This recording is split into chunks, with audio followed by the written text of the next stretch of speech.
Olá, sejam bem-vindos a essa mesa de debate aqui na área de Jogos e Educação na Feira de Essen. Estamos muito felizes com esse convite e vamos discutir hoje o tema A Mulher que Joga é Diferente?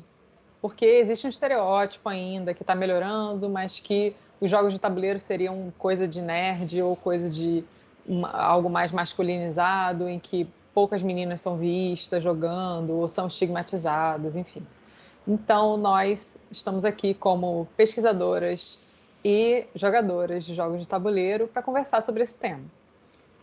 Eu sou Cíntia Dias, sou pesquisadora e professora de ensino médio no Rio de Janeiro, numa escola pública federal. E no meu doutorado eu trabalhei com uma prática e uma estratégia de criação de jogos de tabuleiro com alunos no ensino médio. Me interessa muito o jogo enquanto mediador da construção de sentidos e da interação. É isso que eu pesquisei também e que pesquiso no grupo de pesquisa da PUC-Rio.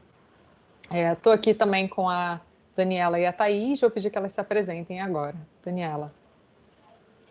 É muito prazer estar aqui com vocês hoje. Eu sou designer de formação, eu fiz meu doutorado na área de design de jogos de tabuleiro e dinâmicas cooperativas. Sou professora da Universidade Federal do Paraná, no curso de design. Tenho trabalhado também com os alunos e também tenho trabalhado na criação de jogos corporativos e jogos para educação. Mais ligado à educação em saúde, aí no caso jogos digitais. Então, jogos de tabuleiro, jogos analógicos, jogos digitais, enfim, colocando o jogo num contexto de desenvolvimento e aprendizagem. Thaís. Olá, agradeço o convite. É um prazer aqui trocar experiências e ideias. Eu sou Thaís Pereira, atuo numa escola federal aqui do Rio de Janeiro.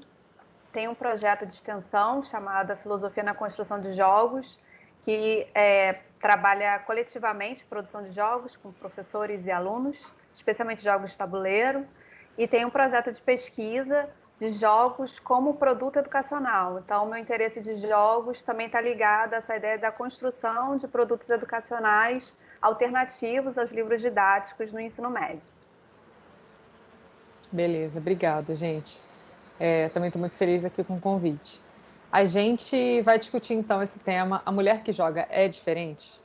E para ajudar nós três a entrarmos no assunto, nós pedimos que algumas jogadoras que nós conhecíamos tentassem responder também essa pergunta e mandassem para a gente. Então, fizemos essa consulta às jogadoras do Board Game Girls, que é um grupo de mulheres do Rio de Janeiro, que se reúne para jogar jogos de tabuleiro, quando a pandemia permite, né? Ou enfim, antes da pandemia, e tem se reunido online ultimamente, e o Joga Mana, que é um grupo de São Paulo, que também promove eventos exclusivos para mulheres, e tem muito... os dois grupos têm muito conteúdo postado na internet também, se interessar para alguém conhecer. A primeira fala que nós recebemos foi da Amanda Alexandrini, e eu vou dar uma lida e a gente vai conversar a partir da fala dela. Então, a Amanda diz assim: acho que, a princípio, sim, as mulheres que jogam são diferentes, porque lutam contra a maré. Nos interessamos por um hobby que não foi pensado para nós. As meninas, na infância, o lúdico vem através de bonecas, mini eletrodomésticos de plástico e afins, já nos direcionando para certas responsabilidades que parecem ser apenas nossas. Responsabilidades essas que vêm mais cedo, em geral, para mulheres, que logo devem ajudar em casa. O espaço para o lúdico se encerra mais cedo. Talvez isso nos afaste dos jogos. Treinada desde a infância para assumir as responsabilidades da casa, quem quer jogar quando se precisa pensar na alimentação da família, organização da casa, filhos, trabalho, etc. Bom, temos essa fala da Amanda que traz muitas questões, né, que a gente andou conversando, a respeito desse lugar do jogo na vida da mulher, né? Dessa mulher jogadora e todas as questões que estão envolvidas aí. Vocês querem começar a fazer algum comentário? Bem, acredito que essa frase, ela realmente faz muito sentido. Se a gente pensar que o lúdico, no momento infantil, ele é mesmo uma preparação para a vida. E existem teóricos que que pensam nisso. Então, por exemplo, Vygotsky, ele efetivamente diz que a brincadeira, ela a fantasia da criança, ela vem do que ela vê do adulto. Então, ao ver o adulto fazendo determinada coisa, a criança, ela, num primeiro momento, ela fantasia aquilo que ela vê. Então, ela reproduz um pouco o que acontece no mundo adulto. E, de fato, se o jogo de tabuleiro ele vem para dentro da casa, e a casa é um espaço em que a mulher tem um papel desse cuidado, então, de fato, vai reproduzir essa situação. Então, neste sentido, o jogo, sim, a mulher tem um papel ali que reproduz essa situação que ela vive. Entretanto, eu acredito que o gosto pelo jogo não é diferente na mulher e no homem. Eu acho que há pessoas que gostam de jogar e há pessoas que não gostam de jogar. No momento do jogar é que sim, a mulher e o homem eles têm uma pequena diferença por conta do papel que eles fazem, né, domesticamente, eu diria. É interessante assim, essa fala, Daniela, e também a fala, né, qual é o nome? Amanda.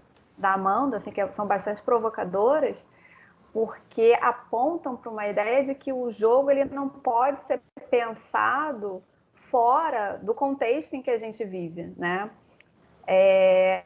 Ou seja, assim, não dá para falar se mulheres jogam diferente de homens, né, sem apontar o jogo dentro dessa estrutura que nós compartilhamos, né? E essa fala de que, em geral, né, os brinquedos das meninas eles estão ligados ao mundo doméstico, estão ligados ao mundo privado, isso de alguma maneira já se coloca como até um horizonte do que a gente pode gostar ou não. Né? E aí, voltando lá, acho que a fala da Daniela, né, de que o gostar, ele não tem gênero, né? Mas talvez as condições desse gostar, elas podem ser mais limitadoras ou não. E aí a questão do espaço privado ser dedicado muitas vezes às mulheres, talvez esteja associada ao fato, né, de que um jogo que talvez seja mais público ou fora de casa não pertença diretamente a esse universo feminino, né? E aí a gente pode até pensar essa relação do público e do privado, né? Especialmente se a gente pensar os eventos de jogos públicos em que há poucas mulheres, muitas vezes. Uhum. Antes da gente entrar na questão dos eventos, que acho que é um tema super importante da gente abordar, queria reforçar também essa noção de que muitas vezes o que se espera de uma menina ou de um menino acaba fazendo, como você falou, né, com que essa criança desenvolva certas afinidades por aquilo que é ofertado a ela, né, ou por aquilo que é excluído do convívio dela. Então, existem pesquisas falando de como que muitas vezes a afinidade da criança ela é livre, ela se encanta, né, e tem afinidade com as mais diversas coisas. E muitas vezes é o adulto que vem dizer, não, isso aqui você não pode porque você é menina, ou não pode porque é menino, né? E aí muitas vezes isso acaba fazendo com que a menina tenha muito mais acesso a brinquedos que estão relacionados ao ambiente doméstico, ao cuidado, né? A coisa da boneca, vou cuidar da boneca, e muitas vezes isso é cerceado aos meninos. E muita gente discute, inclusive, o que isso impacta em termos de formação de pais, né? Porque o menino também tem que ser ensinado a cuidar, ele também tem que aprender que um dia ele pode ser pai, então, e que o pai tem um papel de cuidado, né? Então, o brincar tem uma importância crucial nessa formação de homens e mulheres, né? Por isso que tem muita relação também com a inserção das meninas na ciência, né? Isso também é discutido, que pelo fato de alguns brinquedos que trabalham mais o raciocínio lógico, a construção, a resolução de problemas, serem ofertados mais aos meninos, eles acabam desenvolvendo mais habilidades nessa área e entrando em profissões mais voltadas à ciência, à matemática, ao raciocínio lógico. Enquanto que se isso fosse ofertado mais às meninas, talvez esse âmbito fosse mais ocupado pelas mulheres no futuro, né? E eu complementaria que aí quando a gente chega no board game, que na verdade o público infantil não é o público principal. O board game que a gente está falando aqui, a gente está falando de um jogo para adultos, né? E também eles também têm essa questão de uma vivência diferente da vivência cotidiana.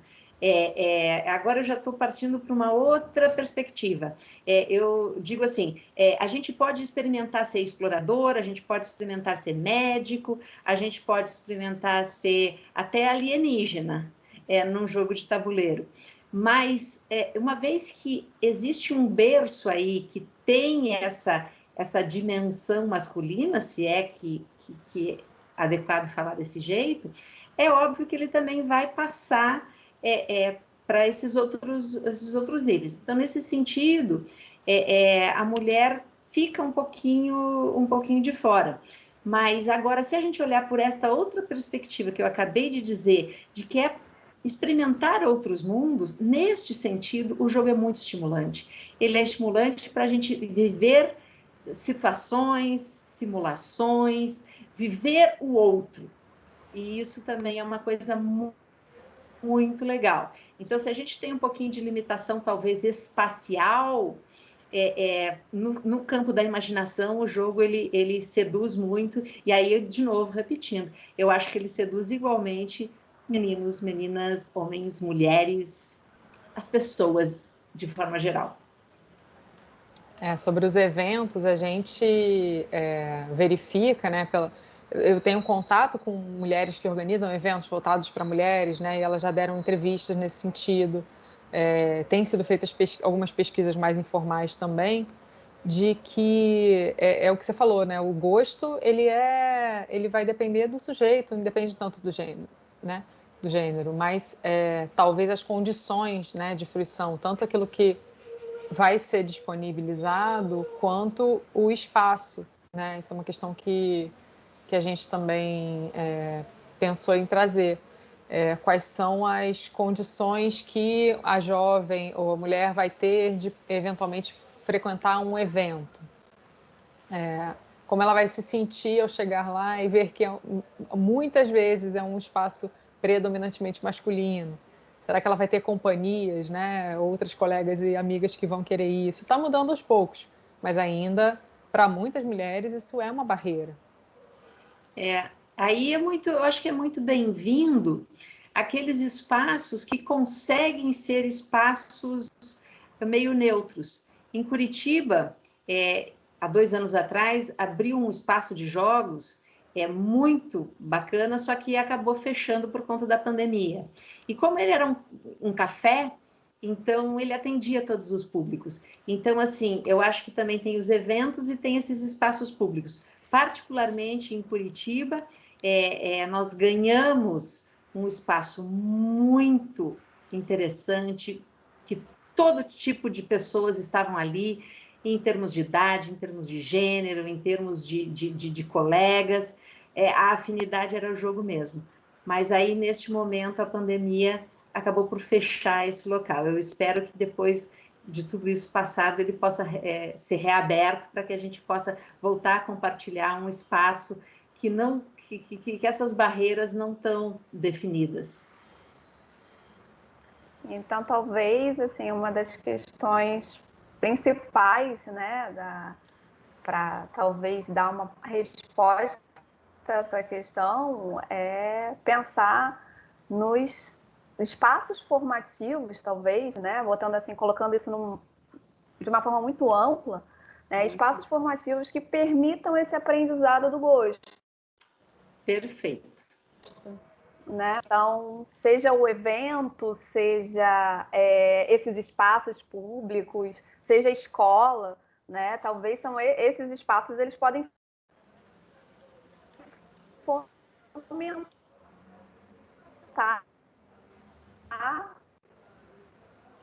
né?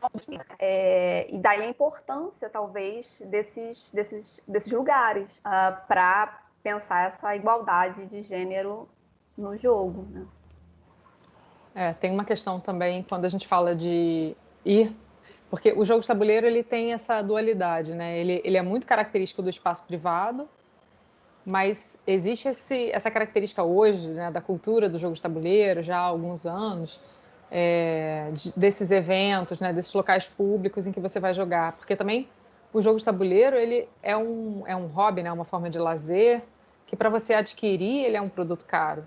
Né? Então a gente vê que, para além de gênero, existe uma limitação de classe ou de poder aquisitivo, né, para você conseguir adquirir, ter uma coleção de jogos de tabuleiro, não é fácil.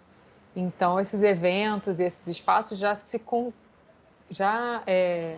fornecem um pouco esse espaço de democratização, de popularização, né? Abrem o leque de que você tem acesso. Mas, ao mesmo tempo, dependendo do lugar, né? Muitas vezes a mulher vai ter mais risco ao sair à noite sozinha, né? A gente vive essas questões também.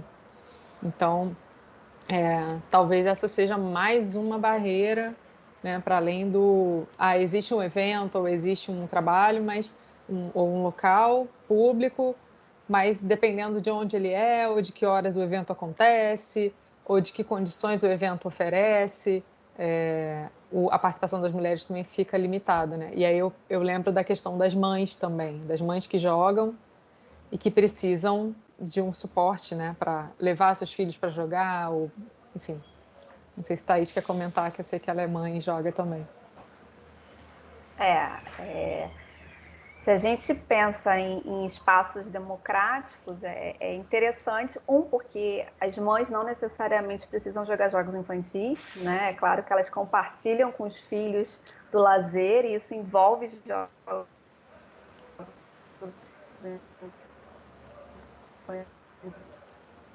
mas isso não estão restritas ao universo doméstico.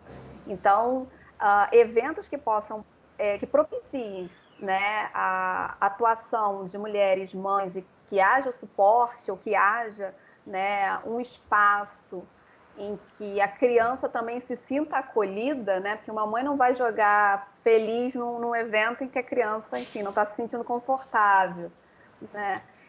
São estratégias muito importantes para a gente abrir, né, aumentar esse acesso, certamente. Bom, a gente, então, falando desses espaços de fomento, né, a gente queria trazer mais duas falas aqui que vão ajudar a gente a fazer o gancho também para esse tema. A primeira é da Natália, e ela fala assim: a mulher que joga jogos de tabuleiro, ao menos pelo perfil que vejo no Rio de Janeiro, é ainda de uma fatia privilegiada da sociedade. Branca, hétero, cis, classe média ou acima, com poucas exceções. Se há algo diferente entre as mulheres que jogam e as que não jogam, diria que as que jogam são afetadas pelos aspectos positivos que o hobby traz, desenvolvimento mental e social, e pelos negativos, machismo e outros preconceitos. E a outra fala é da Ana Luísa, e a fala dela é a seguinte: naturalmente, mulheres são mais calmas e conseguem se virar bem em situações mais complexas. E eu, como mulher gamer, acredito que os jogos auxiliam o desenvolvimento do raciocínio, tornando-o mais rápido. Mulheres gamers possuem uma agilidade maior na hora de resolver conflitos e elaborar ideias para sair de situações problemáticas, já que treinam essa habilidade com os games. Essa é da Ana Luísa. Então, a Natália traz uma questão que a gente tinha comentado, né, que era da dificuldade de acesso, às vezes da restrição de classe ou poder aquisitivo, né, de ser um hobby ainda voltado, ou enfim, um pouco mais restrito a uma fatia privilegiada da sociedade. Mas ela traz também o machismo e outros preconceitos como aspectos negativos, né? Então, a gente às vezes tem que... as mulheres, quando vão jogar junto com homens, às vezes recebem comentários negativos, ou se espera que elas não saibam resolver certas questões, ou que não saibam jogar os jogos. Esses são relatos também que a gente ouve nos eventos. Mas ela traz o aspecto positivo do desenvolvimento mental e social, que é um aspecto que a Ana Luísa também traz. E aí, o que vocês comentariam a respeito disso? Bem, na verdade, indo para esse lado do desenvolvimento, do raciocínio, da cognição, eu acho que isso, vou bater na mesma tecla, de que isso vai... E esse aspecto independe de gênero, na minha concepção. Quem gosta de jogar, tem uma certa formação mental, tem um certo forma de olhar para as coisas, com um determinado método e tudo, e por isso gosta de jogar e vai desenvolver isso. Eventualmente vai deixar de fazer outras atividades, talvez atividades físicas, talvez não vá ter um desenvolvimento motor em alguma coisa, porque a gente acaba se desenvolvendo naquilo que a gente pratica. E o jogo é uma prática maravilhosa em termos de relacionamento, em termos de desenvolvimento de raciocínio, sem contar que a diversidade dos jogos é muito grande. Então, um jogo que a gente chama de jogo festivo, ele vai desenvolver algum tipo de relação, até essa relação de provocar o outro, de brincar com o outro, tirar sarro do outro, esse jogo vai promover. Aquela pessoa que não se sente bem, se ela estiver dentro do jogo, ela vai ter que aprender a lidar com essa situação né? Então, lógico que eu estou falando disso dentro do jogo. O constrangimento que ocorre fora do jogo, esse não é legal. Esse não é legal, seja para a mulher, ou seja para o homem também, que de repente pode levar ser motivo de chacota ali. Então, assim, mas ela estando dentro do jogo, é um aprendizado. Então, se eu no jogo estou performatizando um papel que não é o meu, eu estou experimentando essa situação. Então, o jogo ele é um espaço de possibilidades. Eu só lamento quando isso sai do espaço do jogo e passa para fora do jogo e acaba deixando as pessoas em momento de constrangimento. Isso, obviamente, não é bom e não é bom para ninguém, né? Então, seria bom que as pessoas também refletissem como elas se posicionam nesse aspecto. Então, se elas acabam causando algum tipo de constrangimento, se elas acabam ridicularizando qualquer pessoa que seja, isso deveria ser revisto. Né? Porque o espaço é da brincadeira, o espaço é do lúdico, e um lúdico que leva ao desenvolvimento. Um lúdico que pode levar ao raciocínio, um lúdico que leva à melhoria das pessoas. Então, qualquer coisa que tire desse caminho de um desenvolvimento e de melhoria, ele deve ser observado e retraído em benefício do que o jogo traz de bom. Especialmente porque isso que você colocou, Daniela, né, sobre o caráter divertido do jogo, né, de todos estarem ali mobilizados pelos objetivos e finalidades do jogo, tornam os jogadores, né, deixam os jogadores numa mesma posição, né? Eles estão em igualdade de condições enquanto jogadores. Então, a primeira fala, né, quando você ouve certas observações sobre uma pretensa falta de habilidade num determinado jogo, pelo fato de ser mulher, ou pelo fato de ser, sei lá mais o quê, já torna a própria dinâmica interna do jogo, como eu poderia dizer, talvez até defasada, porque você não já assume algo que o jogo proporciona, que é a igualdade de condições entre os jogadores, né? Então é fundamental essa fala, pensar como é que ao mesmo tempo o jogo de tabuleiro pode ser democrático, né? Mas as condições em que ele se insere podem não ser. Quer falar um pouquinho sobre a escola como esse espaço que pode mexer nessas condições, Thaís? Eu acho que, né, nesse sentido, a escola tem um papel muito promissor, muito promissor. Se a gente pensa inicialmente o lugar do jogo na escola, né, o jogo às vezes é o lugar da resistência, é o lugar do intervalo, da não aula. Os alunos estão jogando, a gente às vezes nem sabe que eles estão jogando na nossa sala, mas nas nossas aulas eles estão jogando, né? E a escola pensada aí como um espaço comum de interação, um espaço que a gente cria junto, um espaço que não é o espaço do mercado de trabalho, que também não é o espaço do privado, da família, né? Esse espaço ainda permeado por um certo ócio, talvez, né? O jogo tem grandes possibilidades de promover isso que a gente estava falando mais atrás sobre o aprendizado do gosto, né? Talvez aquela menina que não tivesse contato com jogos de tabuleiro, tendo contato na escola, possa se perceber como uma jogadora, possa se perceber enquanto uma futura designer de jogos, né? E se a gente pensa a escola como essa possibilitadora de acesso à fruição, acesso ao aprendizado do gosto, né? Para além de outras habilidades e capacidades, né? Acho que o jogo pode ocupar um lugar extremamente importante nas nossas relações de ensino-aprendizagem.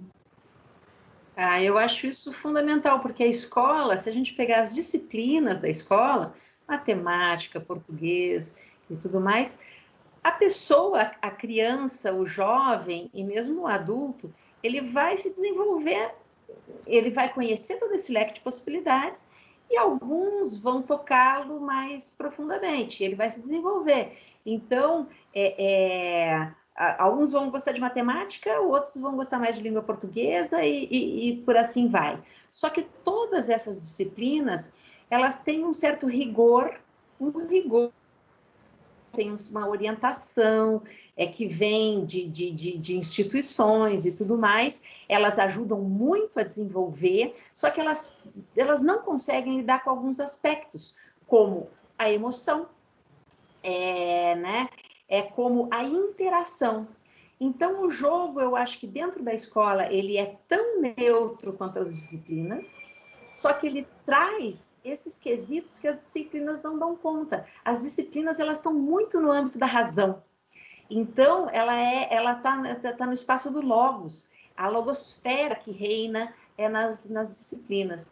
Enquanto o jogo nos traz a emoção, nos traz as relações entre as pessoas. É um espaço de uma estetosfera, como diz um colega meu chamado... ai, meu Deus! Camargo, certo? Então, esses espaços, o jogo consegue ter o mesmo grau de neutralidade e entrar nas esferas mais do lúdico, da emoção, que são as sinestésicas. Então, nos tira também pode desenvolver raciocínio, ótimo, mas principalmente ele nos traz relação entre as pessoas. Então, ele consegue trazer isso para dentro de um espaço que é neutro, que procura ser neutro, que procura fazer a integração entre as pessoas. Quer falar um pouco mais sobre a questão do jogo cooperativo, Daniela, que eu sei que isso é uma questão da tua pesquisa? Sim, foi uma descoberta muito legal. Por que eu digo descoberta? Porque o jogo que a gente conhecia, e a maior parte das pessoas ainda conhece, é aquele jogo de oposição. Ou seja, eu contra você, é um jogo altamente competitivo. Nada contra a competição ela pode ser muito saudável, a competição faz a gente querer ir além, então a competição ela é boa, mas ela pode tornar-se problemática, não é? Então, o que ocorre no jogo cooperativo? O jogo cooperativo é um sistema de jogo muito bem elaborado, em que há um desafio proposto para todos aqueles integrantes que estão ali na mesa. Então, assim, a gente tem, por exemplo, um jogo em que há um vírus se espalhando, não é porque a gente está em pandemia, não, é porque existem jogos com essa temática. Então, há um vírus se espalhando pelo planeta e a gente tem que cooperativamente resolver esse problema. Então, vence o jogo se a gente conseguir combater o vírus. E perde o jogo se o vírus acabar com o mundo. Então, há também nesses tipos de jogos uma divisão de papéis que é muito rica. Então, um faz o papel do médico, o outro faz o papel de pesquisador e tudo. E mesmo a representação desses jogos também lida com gêneros. Então, assim, sei lá, a pesquisadora é mulher, o médico é homem, mas na outra versão tem médica mulher, enfim. Então, assim, esses são jogos que eu acho que eles trazem muita coisa positiva, tanto para a forma de se jogar, de trabalhar a cooperação, como a importância dos diferentes papéis, independente de que gênero está colocado ali. Ou seja, como seres humanos, nós nos reunimos para resolver um problema que nos afeta como um todo. Então, se algo eu acho que a gente pode tirar daí é que, sim, existem diferenças, existem homens, existem mulheres, existe a questão de gênero, claro, mas, acima de tudo, que o jogo pode nos trazer aquilo que é mais essencial, né? Que nós somos pessoas e que a gente é pessoas que têm um espaço de convivência quando joga. Me faz lembrar também um professor que eu entrevistei para a tese de doutorado, que ele é professor de educação física, e ele trouxe o jogo de tabuleiro como... Quer dizer, um dos benefícios que ele me falou foi exatamente de propiciar uma maior igualdade, né? Porque, às vezes, a menina não desenvolveu uma força física ou não tem tanta habilidade em nenhum esporte, que muitas vezes ela não teve acesso, né, também a se desenvolver naquele esporte, mas aí quando se coloca o jogo de tabuleiro, estão todos sentados em torno de uma mesa, se estabelece uma situação mais, vamos dizer assim, igualitária em certos sentidos, né? Que você não vai ter a demanda da força física ou da habilidade física, dependendo, né? Tem jogos de destreza também, mas se eliminam algumas das barreiras, né? E acho que, como a Thaís falou, também tem essa questão de propiciar o desenvolvimento do gosto, né? Dessa integração. E eu vejo também, assim, eu trabalho provocando que os alunos criem jogos, né, ou adaptem jogos. E nós tivemos uma experiência interessante que nós fomos discutir gênero e sexualidade numa disciplina e a proposta era construir um jogo. E houve muitas barreiras, porque também são temáticas de pensar a alteridade, né, o outro, quem sou eu no lugar, diante ao outro, na sociedade. Quais são as regras invisíveis, quais são as dificuldades que certos grupos sociais vivenciam. Às vezes, na teoria, é mais complicado. E quando nós começamos a construir o jogo, a pensar situações, então, quem são esses sujeitos? Que características eles têm? O que eles vivem? Que desafios eles enfrentam? Como eles podem superar esses desafios? A turma se engajou muito mais e foi mais fácil de discutir as situações a partir das situações de jogo. Então, o jogo, mesmo quando ele não vem pronto, mas ele é construído em conjunto, ele também propicia esse espaço comum de reflexão e de pensar a alteridade, né? Acho que Thaís também tem uma experiência parecida de construção de jogos na escola. É isso. São produções coletivas, né? Então envolvem alunos e a partir da demanda dos próprios alunos, né? No caso, a minha área de formação é filosofia, sou professora de filosofia, né? Então é dentro dessa temática que a gente trabalha. E, né, em 2018 a gente, por exemplo, produziu um jogo, né, de tabuleiro sobre mulheres na filosofia, quase inexistente nos livros didáticos, né? Então, se um aluno lê um livro didático de filosofia, em geral ele vai assumir que tem 2, talvez 3 filósofas ao longo de 2000 e tantos anos, né? Bom, por que eu estou querendo dizer isso? Porque o jogo ele também pode ser um material de estudo, ele pode ser um material, pensando isso dentro da escola, né? Ele pode ser um material alternativo aos materiais já existentes, né? Não estou dizendo que o jogo vai abarcar a complexidade de todas as disciplinas, mas ele pode ser mais um elemento, assim como um filme, como uma música, que pode entrar na sala de aula. E na medida que ele entra na sala de aula, o modo de se colocar no jogo, ele já articula uma série de outras coisas que talvez a leitura de um livro, ver um filme, não façam imediatamente, porque na medida em que a gente está construindo o jogo ou jogando, a gente também está dando sentido àquela prática, e ao dar sentido àquela prática, né, surgem debates, surgem narrativas, né, isso que Cíntia colocou, né, a produção do jogo, ela precisou mobilizar uma série de questões que talvez numa aula expositiva, né, não ficassem muito claras ou não afetassem tanto, né, quanto na prática da produção do jogo. Então, acho que pensar o jogo também, para além dos jogos comerciais, levar um jogo comercial na escola, pensar também como nós podemos produzir jogos e aí tendo temáticas de fundo, né? Acho que é extremamente importante. E, assim, os alunos, em geral, se mobilizam. Acho que trazer a questão do jogos e do criar os jogos coletivamente, ela é assim, maravilhosa. Porque o jogar já traz uma experiência. Agora, o criar o jogo pode ser cria um espaço muito particular para aquele grupo. Então, aquelas pessoas coletivamente pensando num assunto e abordando esse assunto, tem uma riqueza enorme. Primeiro que a pesquisa, elas vão buscar as informações para colocar ali. Depois, a elaboração disso. Então, essa experiência ela vai ser muito significativa.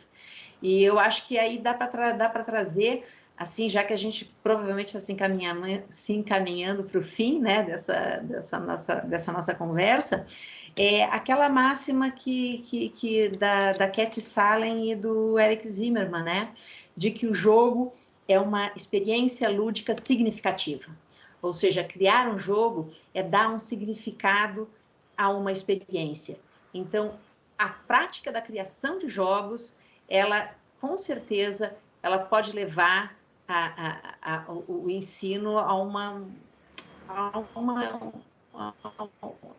momento diferenciado e potente, né? Eu acho que essa ideia da experiência lúdica significativa, ela tem muita força. Sim, isso me fez lembrar também uma outra entrevista que eu fiz para a tese de uma professora que trabalhou comigo, que um dos exercícios que a gente fazia nessa disciplina, né, que se propunha a fazer uma pesquisa e construir um jogo, era analisar jogos já existentes. E uma das coisas, como você fala, né, da experiência lúdica significativa, uma das coisas que é mais fácil de se identificar num jogo é como ele fez você se sentir. E essa professora me chamou a atenção para essa questão, né? Assim, olha, como a gente, colocando o jogo na escola e refletindo sobre o jogo, a gente inseriu o sentimento e a emoção dentro da aula. E muitas vezes esses aspectos não são valorizados, não são levados em consideração dentro de uma disciplina. E como que isso é potente, importante e expande também a noção do que é conhecimento, né? E qual é a nossa relação até mesmo com as mídias, né? A gente tem o jogo como uma mídia, como um produto que foi criado ali, e como que ele me faz sentir, como que ele faz o grupo se mobilizar, quais foram as estratégias que foram usadas para isso. A gente pode usar nesse sentido também para pensar outras mídias também, né? Dá para extrapolar do jogo para outros espaços. Aqui eu gostaria também de dar uma complementada numa coisa que você tocou que é fundamental. É esse processamento. Porque como o jogo traz, vamos dizer assim, se a disciplina convencional, baseada na questão da razão, tem uma prova, ou tem um seminário, ou alguma coisa que a gente vai apresentar, como tornar essa experiência do jogar em desenvolvimento e em aprendizagem. Aí é justamente esse processamento, é colocar a questão depois do jogo. O que você sentiu jogando? Ou o que você aprendeu jogando? E aí a gente que naquele momento do jogo, eu acho interessante pensar o jogo como um microcosmos, ou seja, é uma simulação, é uma redução da realidade em alguma coisa, em que a gente solta as nossas amarras, a gente solta, enfim, aquilo que a gente está acostumado e a gente cai no espaço mais natural, no espaço em que a gente se irrita, no espaço em que a gente tem prazer. Então, assim, esse espaço mais natural, esse espaço que está fora da nossa construção mais bem definida, ou seja, eu tenho que me comportar assim. No jogo eu não consigo me comportar assim. Então, isso nos revela certos aspectos que têm que ser processados. Eu não posso só ficar irritada porque eventualmente tenha perdido e ir para casa irritada. Não, eu tenho que pensar e tenho que refletir. Por que que fiquei irritada? Ou por que que eu fiquei me sentindo muito bem?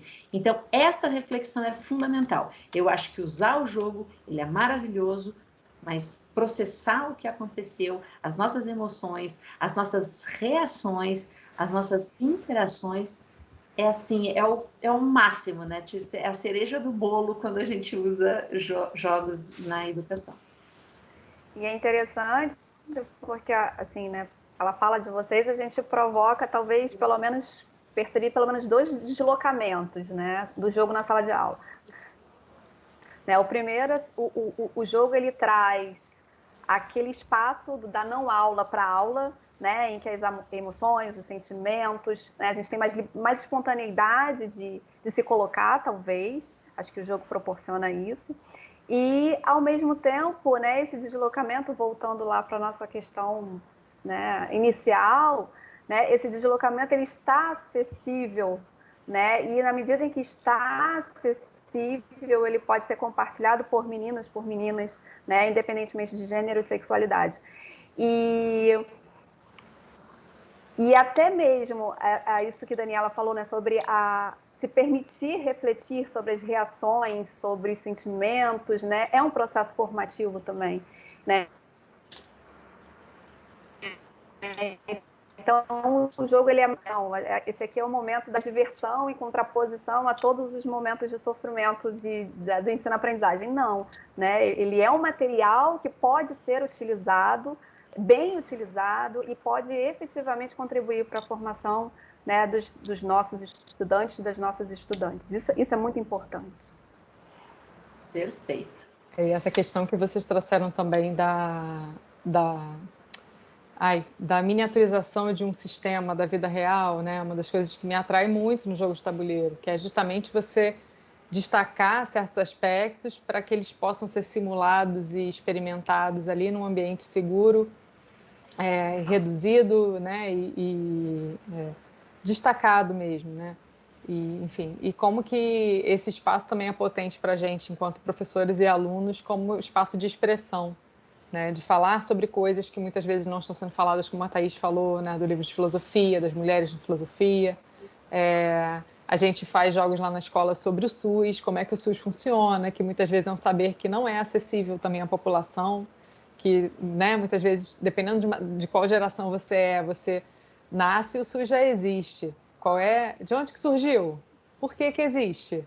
Né? Qual a importância dele? Muitas vezes isso não é debatido, então é uma coisa que a gente, é uma escola de saúde, né? Então a gente tenta tá sempre trabalhando sobre o SUS, então os jogos vêm também como mais um meio, né? Mais um espaço em que essas questões podem ser discutidas e uma das coisas que eu acho muito interessante é como que os alunos que fizeram o jogo, vendo outras pessoas jogarem, encontram novos sentidos ali, veem o olhar da outra pessoa sobre aquele objeto e veem a reação dela e como que ela está interpretando.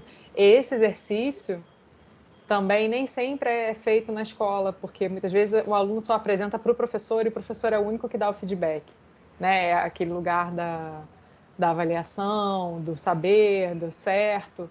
E quando existem, né, práticas de avaliações por pares também, né, que às vezes trazem isso.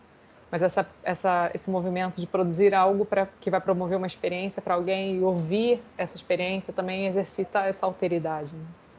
E tira a gente um pouco também da figura daquele que detém o saber, né?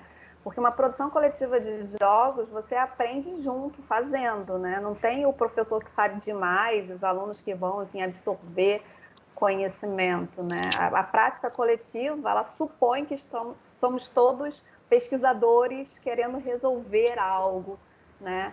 E o professor, claro, ele está ali como mediador muitas vezes, mas isso não significa que ele tem o saber, né? Que ele vai dar respostas.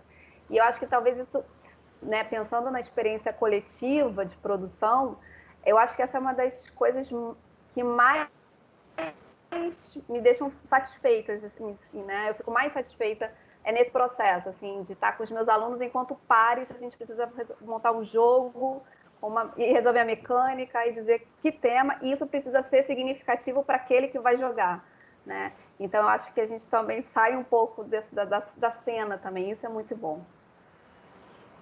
E eu acrescentaria também a questão agora do design de jogo como como não uma reprodução daqueles jogos antigos que já existem para a escola.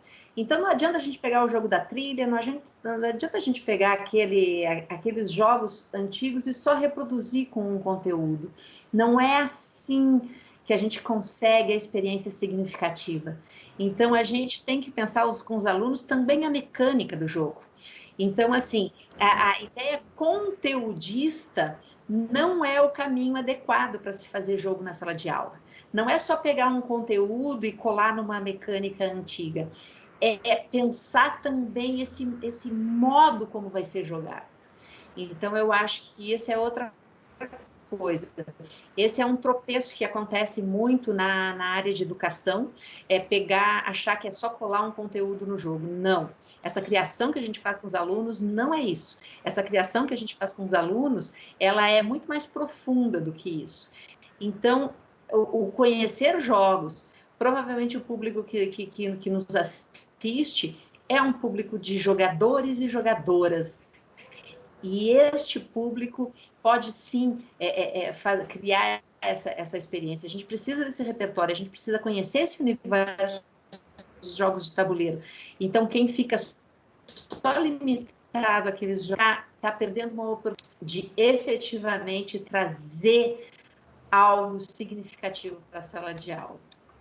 Eu acho que isso tem muito a ver com o que a gente falou da experiência significativa, né, e do tema e do que o jogo faz sentir, né, porque dependendo de só complementando, né, dependendo de qual mecânica você estabelece para o jogo, você vai ter uma dinâmica social ali estabelecida que é diferente, que tipo de ação os jogadores vão fazer, que tipo de raciocínio tem que ser desenvolvido, vai ser um jogo rápido, vai ser lento, vai demandar cooperação, vai ter competição, porque ele está refletindo alguma questão que envolve competição. Poderia ser, por exemplo, uma invasão de povos que estão competindo por um território em um determinado momento na história.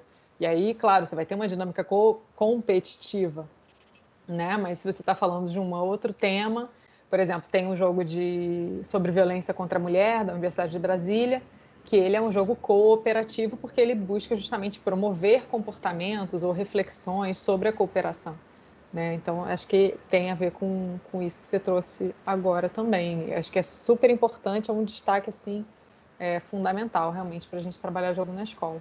Tem um pesquisador que fala da retórica procedimental, né? Que é do procedimento, que é da regra, o que a regra diz, né? E o que a regra diz nos ensina muito, porque a gente experimenta a regra, né? A regra do jogo nos permite ou não, ou nos impede de fazer certas coisas. A regra do jogo nos faz ganhar rápido ou ter mais dificuldade, competir mais ou menos.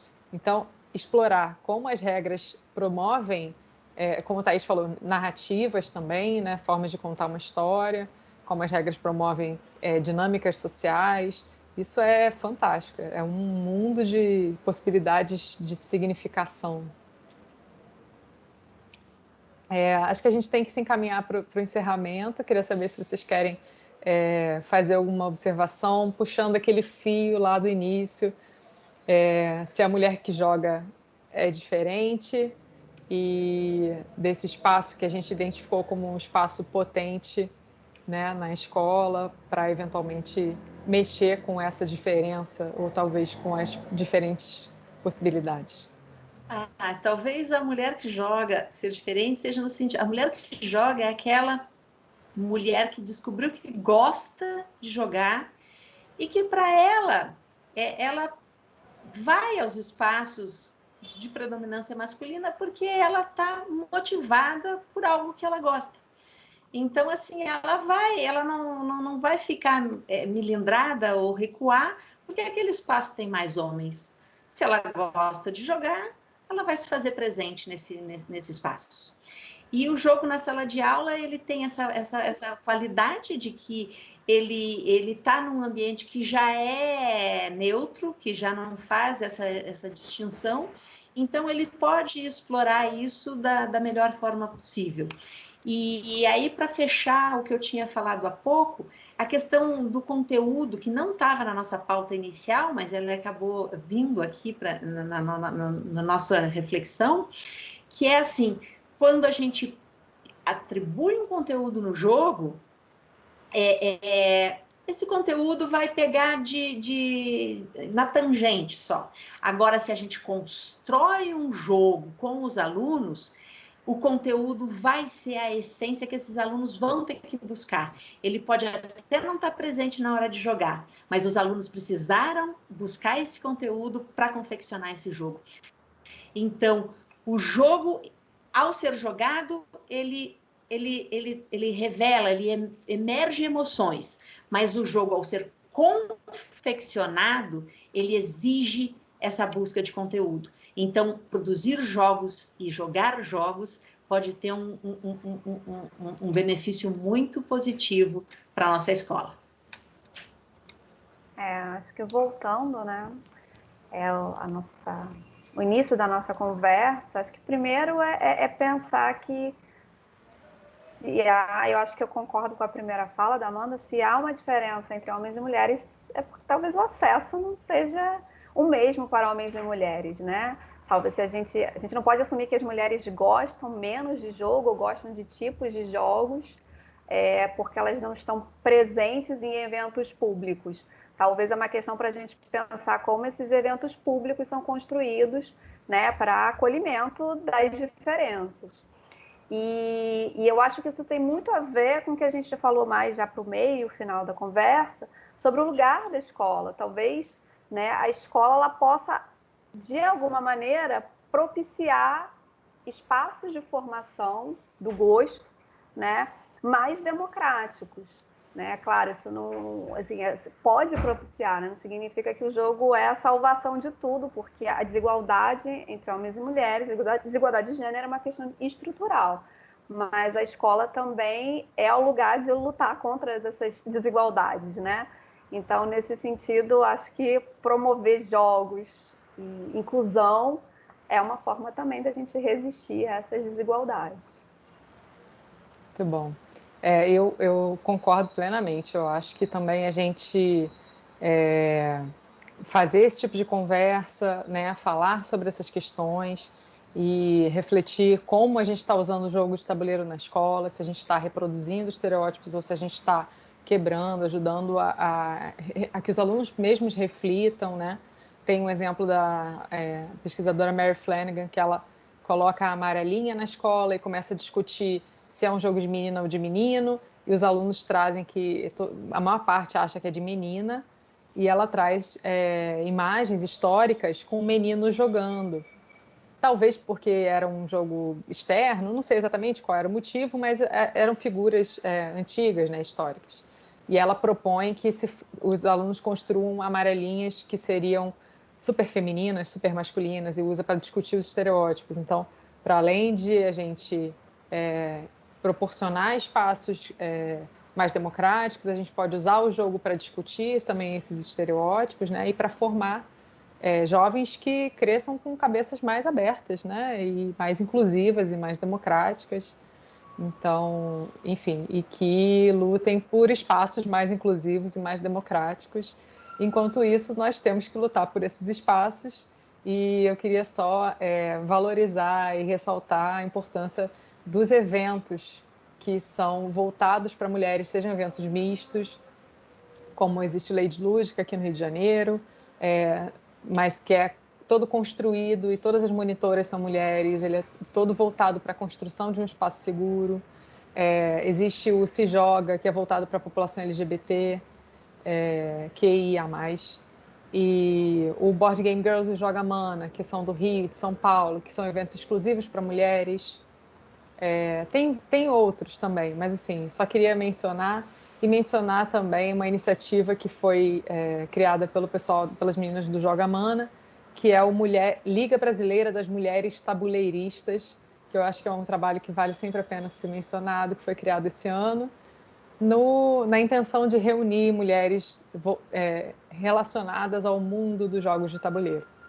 Então, como esse era o nosso tema inicial, eu acho importante e interessante a gente finalizar com essa ideia, que é justamente uma ideia de união, fortalecimento desse espaço, né? Se as mulheres são poucas hoje no jogo de tabuleiro, amanhã serão muitas mais, se a gente se unir cada vez mais. Então, gente, muito obrigada. Ficamos por aqui. Espero que tenham gostado da nossa conversa. Eu agradeço muito o convite. Foi muito bom participar dessa mesa. Tchau, tchau. Até a próxima. Obrigada. Tchau.